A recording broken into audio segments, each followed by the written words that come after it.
What's up guys, Jim Yosef here, and welcome to a brand new video, and welcome to Daily Dose of Transfer Gossip. And today is Friday, the 21st of July. And just before we get started in today's episode, as always, you show support by leaving a like rating. That'd be absolutely awesome. Remember, 1,000 likes is the target for today's video. If you're new to my channel, make sure to click that subscribe button for daily FIFA content and press the notification tab next to it to receive notifications about my videos. If you missed yesterday's video, it'll be down below in the description box. And today's question of the day is about real life football. What is your favourite football match of all time? My answer personally is the 2005 Champions League final, but let me know yours down below in the comments. But let's start with the confirmed transfers. The very first one is going to Sebastian Palacios as a double switch. The very first one, he transferred to Pachuca in Mexico from CA Teleras for a fee of £4.17 million, and then straight after that, he got loaned back to CA Teleras for the season. And the final really strange is a non-rare silver this year, but he's got 90 pace in his card. Next up, we've got a player that over the years has been a very good silver on FIFA Ultimate Team. That is Christian Pescato, or Pescato. If I said that wrong, I do apologise, but he's joined Legia Warsaw in Poland from Juventus for an undisclosed fee. He has been at Juve for a fair amount of time, but pretty much every single season, for every single transfer window, he gets a new loan deal, and apparently this one is definitely a permanent basis. But look at that card, by the way. That Italian flag and Legia Warsaw badge combo is absolutely incredible. Next up, we've got a double switch with Basaksehir here, the team in Turkey, and the very first one is at Karen Fry going to them from Birmingham for an undisclosed fee. It was signed a second player yesterday, like I mentioned, and that player is Manuel da Costa, a silver centre-back this year who's joined them from Olympiacos for an undisclosed fee.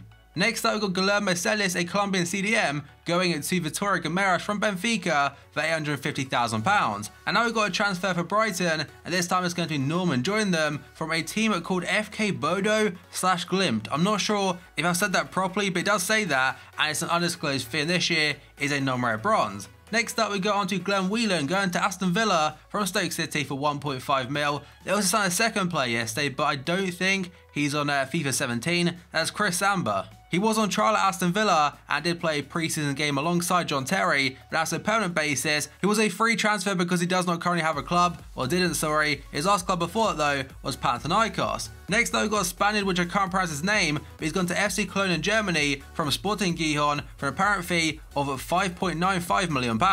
Matteo De Sciglio has been fully confirmed as a Juventus player from AC Milan for a fee of €12 million or £10 million, and day before that, obviously had his medical. Next though, we've got a French striker by the name of De Frel. He's joined Roma on loan from Sassuolo. The loan fee is €5 million, but it'll become a permanent basis if certain conditions are met, and that will cost them €15 million, and on top of that, there's €3 million in additional fees for club objectives. So for example, if they finish in the top 4 or get Champions League football, I'm pretty sure that's probably one of them. If it all goes to plan and goes well, it will cost them €23 million to get on a permanent basis, including the loan fee. Then we got on to Javier Hernandez, and yesterday West Ham confirmed they reached an agreement with Bayer Leverkusen for £13 million, and now a medical is going to take place in the coming days. And I mentioned it yesterday, £13 million in this market for a guaranteed goal scorer, as well as someone with Premier League experience, a lot of it as well. That's a steal. And I'm very interested to see how Wade does at West Ham next season back in the Premier League. And the final one today is going to be one that went through probably a week or so ago, as Bonucci from Juventus to Milan. They fully announced it yesterday for €40 million on a 5-year deal. And on paper, it's definitely one of the best transfers so far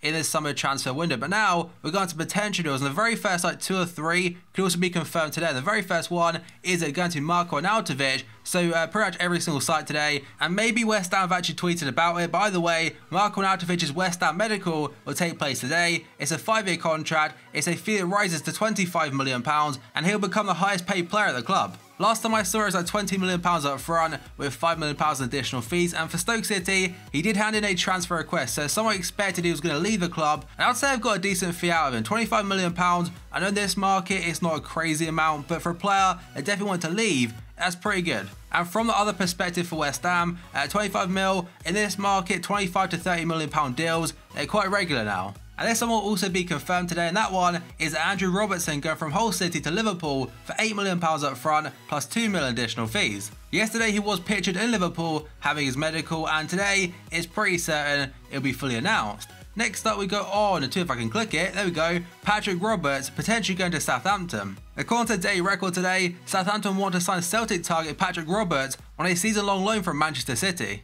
I think this is the same guy that City brought from Fulham a few years back and was out on loan to Celtic for a couple of seasons, but now I'm not sure if I'll get him on a permanent basis or not. City might be asking for too much money, but Southampton are looking like they're interested in him and maybe he gets some first team chances in the Premier League. Next up we go on to Fabian Delph, another City player that could be going this summer, and according to Sky Sports today, Stoke and Man City are in talks over a transfer for Fabian Delph. Asking price currently is £13 million, Stoke want to pay 10 mil. When he joined City from Aston Villa a few years back, obviously he was called a snake and stuff alongside it, but I'm pretty sure City got him to make sure they reached the correct amount of homegrown players. I could be completely wrong on that by the way, but from my understanding, that's what it was. Next up we go on to Jack Wilshere, linked to West Ham today. I had no idea about this. A couple of days ago I was linked to Sampdoria in Italy, but according to Daily Star today, Arsenal told West Ham they want £20 million plus a buyback option for Jack Wilshere. If you were to ask West Ham fans if the transfer window itself ended tomorrow, they brought in Hernandez, Johar, Jack Wilshere, Arnautovic,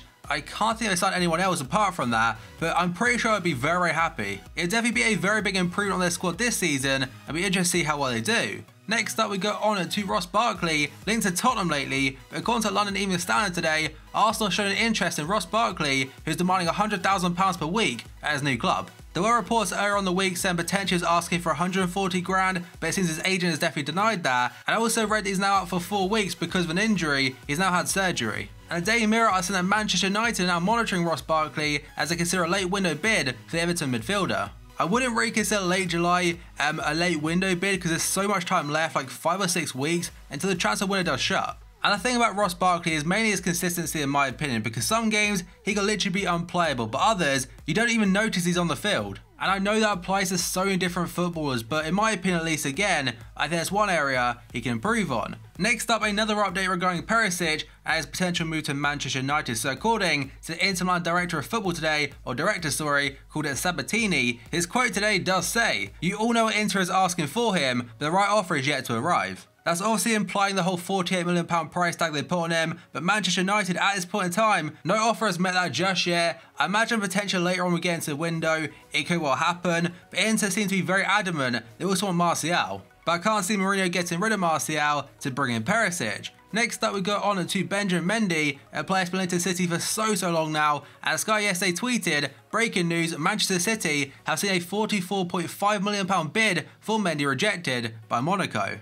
Monaco have told Man City if Kyle Walker is worth £50 million, Benjamin Mendy is worth more than that. So with them spending so much money on Kyle Walker, potentially in the long run, to get their main left-back target in Benjamin Mendy, it could somewhat harm that deal. And after the sale of Bakayoko to Chelsea, I'm pretty certain Monaco have taken the stance that no other player will be leaving this summer. That would stop a fair amount of transfers going through. Fabinho, he's a wanted man, obviously Benjamin Mendy definitely is, and Mbappe, he's probably the key one. But I have got a feeling that the Mendy to Man City rumours are definitely not done just yet. Next up we've gone to Ryan Bertrand linked to Chelsea today, a return to Chelsea, and this is according to Sky Sports again. Chelsea looking at Benjamin Mendy, who we were just talking about, and Ryan Bertrand as Antonio Conte wants to strengthen the left back position. They were linked to Alexandro earlier on in the summer, but it seems now that one's died off a little bit and will probably sign a new contract with Juventus. And Ryan Bertrand, he's a fantastic left back, I do rate him a lot, and Benjamin Mendy of course, I'm not sure if Monaco will get rid. Last season for Chelsea, Marcos Alonso played left wing back, done a fantastic job for them, and I can't see left back being the key position Chelsea need next season, but still, they might go in for one. And next up we've gone to Riyad Mahrez, a very short one today, according to France Football. Tottenham have made an inquiry for Riyad Mahrez from Leicester City. He wants to leave Leicester City this summer after putting a transfer request in. Some sources say Leicester are holding out for £40 million, some even go as far as 50 mil. I think if he was to go to another Premier League team, it would be like 40 to 45 mil, but if it's say for example Roma, also interested in him, it would be like 30 mil. They are obviously completely different markets, and Leicester, they know how much they can get out of him. Next up we've gone to Andrea Bellotti, a pretty big one today, but according to Sky Italia, AC Milan are firmly in talks to sign Andrea Bellotti after missing out on Alvaro Morata and Pierre-Emerick Aubameyang. Torino want £53 million, but it's not just that, they also want 3 players, being Niang, who went on loan last season to Watford, Paletta and Locatelli. He is their key player and key asset, so of course I want to milk it as much as they can to try and get the best possible deal. And getting 3 players in 53 mil in a transfer market which is nowhere near as inflated as Premier League teams pay, I think that's good business. And just before recording this video by the way, I'm pretty certain I saw somewhere on Twitter some pictures of Bellotti in a Milan hotel. And now we move on to Alexis Sanchez, and according to Le Parisien today, PSG sporting director Antero Henrique is in London to try and close a deal to sign Arsenal attacker Alexis Sanchez. I mentioned a few days ago how potentially him and Neymar are PSG's main targets for this summer. I think Sanchez is definitely the more reasonable one to get, and probably the easier one to get, of course he will be. Being 1 year left in his current contract, I think Arsenal, they would definitely prefer to sell him to PSG over Man City, maybe even to Bayern or whatever. If they were to offer 60 to 70 million pounds, they'd probably accept that from PSG over say 90 mil from Man City. And now we've gone to a player that's been featured in the last 3 or 4 days, as of course Neymar. So the Barca president has said Neymar is not for sale, and the quote itself does say, he's not on the market, he's part of our team, he's part of this trident. And now aside from that, a few more articles about Neymar, a potential move to PSG. So first up, according to reports in France, breaking news, PSG sporting director Antero Henrique is scheduled to meet Neymar's father to discuss a contract. And by the way, sorry if you can hear some seagulls in the background, it's 1:30 in the morning, yet they're going off. But anyway, back onto the story, Neymar's entourage approached PSG, not the other way around. And next up, according to RMC, whether PSG are genuine about trying to sign Neymar or getting back at Barca over the Marco Verratti situation remains unclear.